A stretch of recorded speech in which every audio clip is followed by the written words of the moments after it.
Hi! நல்ல கமகமன்னு ஃப்ரெஷ்ஷாக வறுத்து அரைச்ச கருவேப்பிலை பொடி சாதம் 1 மந்த் வரைக்கும் ஸ்டோர் பண்ணிக்கலாங்க. எப்படி செய்கிறது பார்க்கலாம் வாங்க.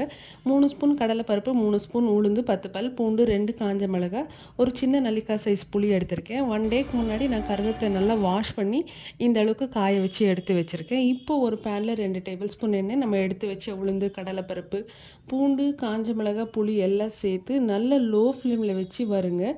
இந்த அளவுக்கு நல்லா வறுபட்ட பிறகு நம்ம எடுத்து வச்ச கருவேப்பிலை சேர்த்து ஒரு 2 மினிட்ஸ் லோ ஃப்ளேமில் வதக்கி விட்டுருங்க.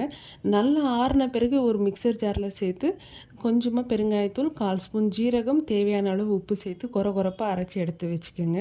மைய அரைக்காதீங்க, டேஸ்ட் நல்லா இருக்காது. ஃப்ரிட்ஜில் வச்சா 3 மந்த்ஸ் வரைக்கும் ஸ்டோர் பண்ணிக்கலாம். இப்போது நல்லா உதிரி உதிரியாக ரைஸ் வடித்து எடுத்துக்கோங்க. நான் கேஷ்யூ 2 ஸ்பூன் ஆயிலில் வறுத்து சேர்த்துருக்கேன். உங்களுக்கு எவ்வளோ பொடி தேவையோ அவ்வளோ ஆட் பண்ணிவிட்டு நல்லா மிக்ஸ் பண்ணி சர்வ் பண்ணுங்கள். டேஸ்ட் அவ்வளோ சூப்பராக இருக்குது. செஞ்சு பார்த்துட்டு எப்படி வந்திருக்குன்னு கமெண்ட் பண்ணுங்கள். தேங்க்ஸ் ஃபார் வாட்சிங்.